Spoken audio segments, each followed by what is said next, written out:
Yo, welcome back to the No Cut Sports Podcast with your host, Niall Frazier. And today we got a few things to talk about, but before we even get started, could you please like, comment, and subscribe to always catch this vibe, man? You already know. So let's get into the topics for today. A few things we need to talk about and discuss.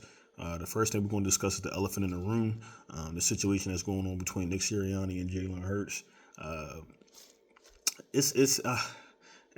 I'm gonna be honest with you, and like I always say, I'm a fan first. I have no connections to nobody on that team, man. So, but I always try to be respectful in what I'm saying. So, with that being said, I'm gonna put it to you like this. I think Jalen Hurts and Nick Sirianni are both men. I think they're sometimes Nick get a little extra, but it is what it is. You know what I'm saying? But I honestly think that, and let me try to say this right.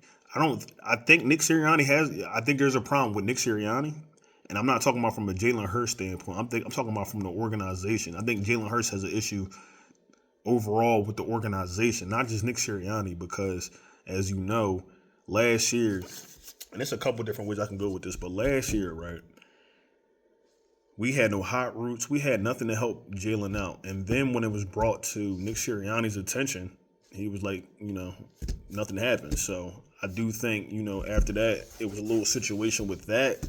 And moving forward with Brian Johnson, being let go from the team and scapegoated, and they bring in Kellen Moore and Vic Fangio and stuff like that. I think more or less it's that Jalen wants consistency. Excuse me. He wants a consistent coordinator, consistent offensive system, so that he knows. You know what I'm saying? He said in his press conference, he wants to master Kellen Moore's offense, but he wants to master any offense that he's in, so he can be at the best of his ability. You feel what I'm saying? And get everybody else to where they need to be. But with these last few years, we ain't had that, and it's like he has said it in many press conferences, different ways, and I really do think that the Eagles organization, they don't, I'm not sitting there saying they're not taking heed to what he's saying, but at the same time, they have to make a decision, because you bring in Kellen Moore, who was already brought in for a head coaching position. Like I already had said, like it's already set up. If Nick fails, they move Kellen Moore into the head coaching position. I don't think Vic wants to coach. It is what it is, but I think they move Kellen Moore into that head coaching position if they start off slow or if anything goes on. But I don't think there's really too much of a big problem. I think it's more of a disagreement. I think Jalen Hurts, like I said, these are both men. Men have disagreements. Everybody don't see eye to eye, but I do hope that I don't want to say that Nick took heed to what was going on with Jalen. Trying to change his ways, but it just don't even seem like that sometimes. Even with this 95, my thing is this: Jalen Hurts comes out and says 95% of his offense changes after Nick was already on the podium and says, we're trying to blend these offenses and things like that. It just doesn't make any sense. Now I kind of understand what Jalen was saying when he said a 95% change, because it's a new coordinator. Terminology is different. The plays is plays, but the terminology, where people need to be, how they want them, timing and things like that, is a whole nother thing. So, and playbooks be crazy, like thicker than a Bible, which is amazing to me. But you got a quarterback got to learn all that, and you got to do that every year. And Jalen's been doing it, but it's like you shouldn't have to do that. There's no consistency with the offense. So between Jalen Hurts and Nick Sirianni, I don't think it's a big problem. I think they just have disagreements on what they want certain things to look like. But I think overall, this is more of a Philadelphia Eagles organization problem, because they never want to put a head coach like a Bill Belichick and give him too much control after that Chip Kelly situation, because Chip was trying to get rid of guys that we didn't need to get rid of, and just a bunch of craziness. So I feel like that's their way of trying to keep the order, but I don't know if it's beneficial to Jalen Hurts' growth. So hopefully we'll see. But I really don't think, like I said, I think the players, they like Nick in a certain way, but they probably rather not have him call the offense, if that makes sense. I'm not going to sit there and say like they don't like him, but my thing is they know what he's good at and they know what he's not good at. Same thing with me. I'm good at certain stuff and I'm not good at certain stuff. Jalen Hurts, good at stuff, not good at stuff. So if you know your role, you know your lane, you just stay in it. So I think that's more or less what this season is pretty much about, especially when it pertains to Nick Sirianni. But I don't know, man. We gotta just play. We gotta play it close, man, because I do think Brian Johnson was scapegoated out of there because it came out that Nick Sirianni said that this was his offense. So, I mean, he was scapegoated up out of there. I think Brian Johnson probably, I don't know if that was his playbook or his calls, but I do think that if he was in charge, that he could have called a better plays than that. That's all I'm gonna say. So, but let's move on to the next topic. Let's talk about Keele Ringo, man. So. Keele, man. First and foremost, if y'all know, when I first started this podcast, that was the first thing I talked about on this podcast was Keele Ringo. Me liking him coming out of Georgia or coming out of Georgia and things like that. And that the reports were that his hips fluidity wasn't there and things like that. But that's all stuff that you can work on. So it was good that and I've been seeing the videos. He's been working out with It's my man from the Cardinals. Who was the guy the safety that they was trying to get from the Cardinals a year or two ago? Buda Baker. I seen he be working with Buda Baker out there in Arizona and other players as well. But I was seeing it I'm like, man, my man's hips look better. You know what I mean? Things like that. So to hear this this news coming out from camp and things like that, it's really good to hear, man. Because last year these guys didn't really get to play. Like I said, we had incompetence on both sides of the ball, and I'm not sitting there trying to be rude about that. Like those are good guys, but when it came to the experience, it wasn't there yet. So my thing is, they went out here, got new coaches. I think Vic and then the defensive back coach Christian Parker. I think he's really going to get these corners together this year. So, and we also got to talk about how many corners we got, man. It's too many people. So I know they did different sets, like they did a dime and nickel. So I think one of them they used about 4 corners, if I'm not mistaken. So maybe there is a need for a lot of corners and depth at the corner.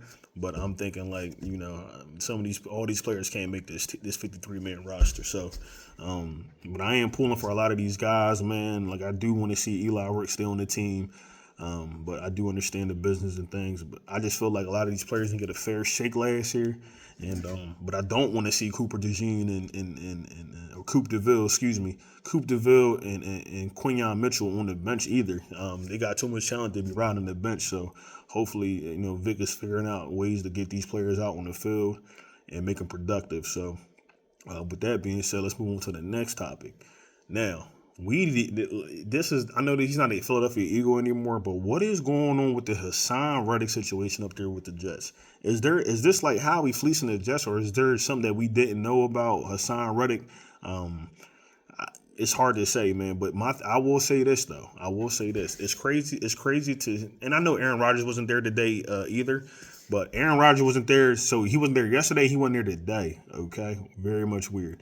All right, but the Hassan Reddick situation is even weirder to me because the Jets already knew. Now, I know the Jets organization I'm not going to sit there trying to put them down, but they are a very weird organization. So I'm for sure that it was communicated to what's his name, Joe Douglas, that he was seeking a new contract because he had a year left on his deal to play with us, which I thought he should have stayed here unless he was going to do this. If he was going to do this, then I'm glad we got rid of him. But my thing is this. He was seeking a new contract, right? He did say he wanted to play for Philly, of course, I understand, from the area, things like that.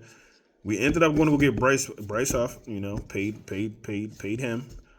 We had money, probably could have paid Hassan too. So that's why it leads me to believe that it wasn't performance. It was more or less that, he just probably said he was going to hold out. And I like Hassan Reddick. That's the crazy part. Like, I really like Hassan Reddick, but then, like I said, you also got to think, for him to be as good as he is, how does he keep bouncing around from team to team to team? Like, it just doesn't make any sense. So I can see maybe at this stage in his career that they don't want to pay him as much. Especially, I think they just do like a rotation or defensive on their defense. So he might not even be playing as many snaps as he played here with us. But he does have to play about 64, 66%, something like that, of the snaps for us to get that pick. Or for it to do something with the pick. I forget what the pick did. The pick turned into something or something like that. So. But yeah, man. But I just think it's very weird, man. Robert Salas spoke yesterday. He said, he talked to Hassan. He said he's in good spirits. He's been working out. But the fact that he's not there with the team, that's not good, man. That's not good. So, and then I know some of y'all still like, a lot of y'all are new. Y'all wasn't here when I was doing the other side of the game. So I was watching my guys on godly. I can't even think of the podcast name. Can't even think of it. But shout out to Smitty, DV, and all them guys, Mr. Reggie, all those guys, man. But they had a podcast, they had a joint podcast this week that I was listening to, and they had talked about the schedule, and I think people are missing a lot. Like I think people just go off of stats and stuff like that. Who's on the team. But now I go off of not just the stats, bro. I go off of like the mentality of people, how people are moving at that certain time. Like the 49ers, Christian McCaffrey, no disrespect. Christian McCaffrey's on the shout out to him being on the Madden cover. But I'm not gonna sit there and say anything's gonna happen to him, but that Madden cover, you get cursed, okay? I don't care nobody say. He might not be no injury, he might not have no injury. I know the last couple of people, I think they were able to play throughout the whole season, so maybe it's not a curse anymore. But I would not want any of my players on that Madden cover first and foremost. But then also he just got extended, right? Now you can extend him because Purdy is still on his rookie deal, whatever you want to call it. But extended Christian McCaffrey, Brandon Ayuk is still looking for a deal, and then what does that mean for CD? I was gonna say CD Lamb for Deebo Samuels, right? Issues. Not to say that he can't work through them, but that's an issue, bro. Then I'm sitting here watching. I had got home this morning around like 4 o'clock in the morning, 3 o'clock in the morning. Yeah, I'm up, bro. I be getting to it. So 3 o'clock in the morning, I'm watching Sports Center. And they're talking about the Bengals. They're talking about Joe Burrow. First off, they're talking about T. Higgins not even being at the mandatory mandatory mini camp or mini camp, or mandatory camp. Excuse me, but he ain't there. Jamar Chase is seeking a new deal. He was there. Okay.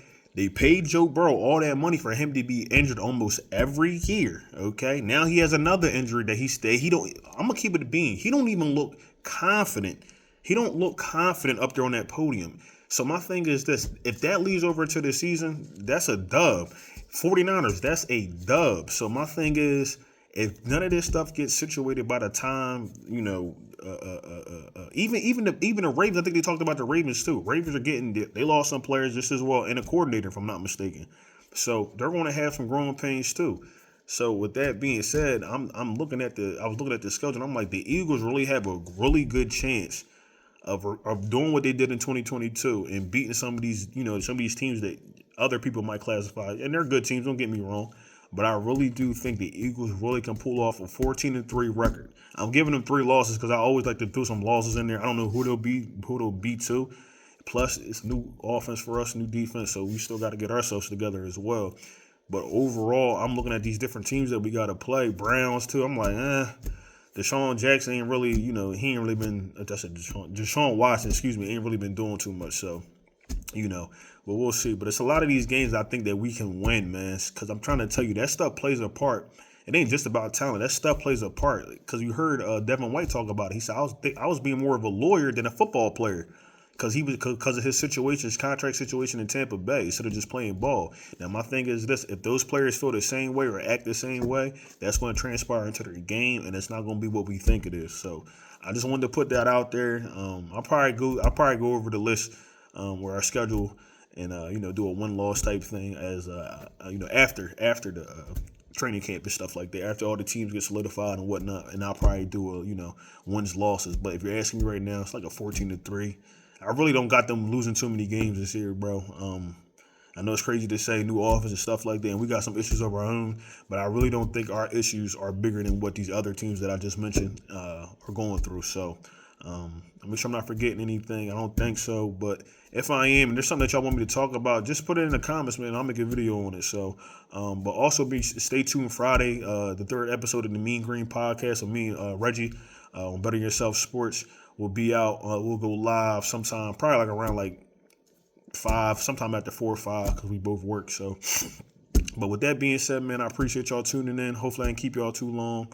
And like I said, if you could, just please like, comment, and subscribe to always catch this vibe, man. You already know. And with that being said, go Birds, baby. Holla at y'all, man. Y'all be safe.